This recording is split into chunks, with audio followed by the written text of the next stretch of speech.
Caesar, you did a Mazza still, did a Mazza still, did a Mazza still, did a Mazza still.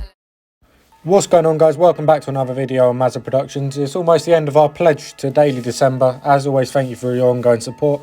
The numbers we've been doing at certain points recently, it's just been insane, guys, so thank you as always.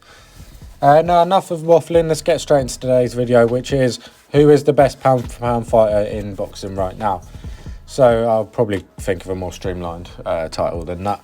But to keep this one a fairly standard length, we're going to narrow it down to our top three and count down from 3 to 1, explaining our thoughts.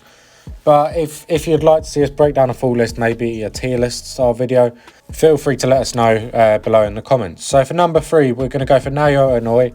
The 27-year-old slugger named the Monster is certainly living up to his nickname, and soon enough he's probably going to lead the list. For the ultra-talented 118-pounder, I believe, who won the World Boxing Super Series last November when he earned a unanimous decision against Naoya, who's probably going to be considered Hall of Famer shortly. It was probably 2019 Fight of the Year. It was one that was expected to be fairly comfortable, but he really went through it, and it was just quality.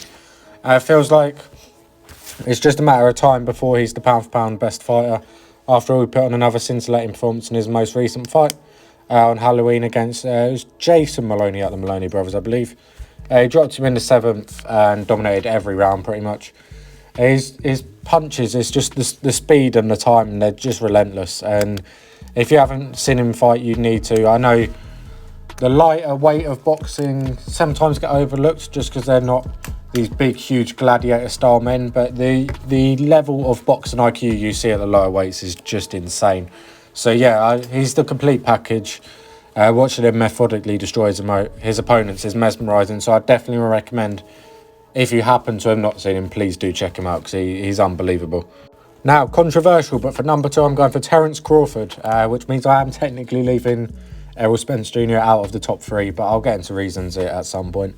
But yeah, I'm putting Crawford ahead of Spence, and simply because of the fight against Brook on November 14th. A lot of people thought it'd be a lot closer. I personally didn't, but I was really impressed with the fashion that he just dismantled Kell Brook, who is still a game fighter, and that was probably his last stab at the dark of reignited his career. So we'd have known he'd have been motivated.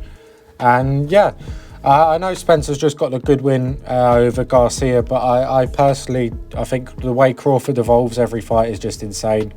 And he is slowly turning into the best finisher in boxing. When he senses he can end a fight, he goes in for the kill, never misses. The way he switches stances is just insane, and he often puts on a pretty much punch-perfect performance. There's nothing he can't do in there, and yeah, no one should be underrating his greatness. He is real top quality and will go down as one of the greats of this era. So yeah, that rounds off number 3 and number 2. And now it's time for number 1. Probably no shock, but I'm going for Canelo Alvarez. It was actually 13 months since we last saw him in the ring when he stepped in the ring.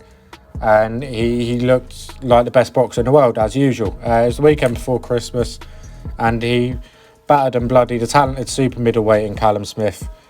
And it was a good fight. And it was for the vacant WBC belt.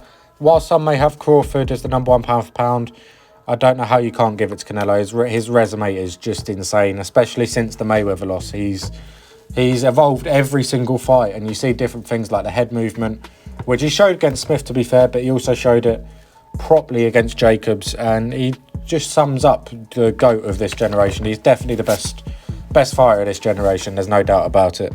I know some may be against me putting him at number 1 simply for his PED suspension in 2018, but I can't go against him. He continues to take on tough opponents that are bigger than him, like Kovalev, like Smith, and he always looks flawless and dismantles them. He even had the same money offers to fight easier opponents this weekend, but took on the challenge of Smith and outclassed him, and continues his pursuit for greatness, which he's well on course to do. And for this reason, for me, Canelo remains the number 1 pound-for-pound king in boxing. But yeah, as always, we're interested to know your thoughts on the matter. If you agree or disagree with our top 3, please don't forget to let us know the reasons for or against in the comments down below. And that does wrap up the end of today's video, so thank you for watching. If you have enjoyed, please don't forget to drop a like on the video. Subscribe if you're new. Thank you for watching once again, and peace.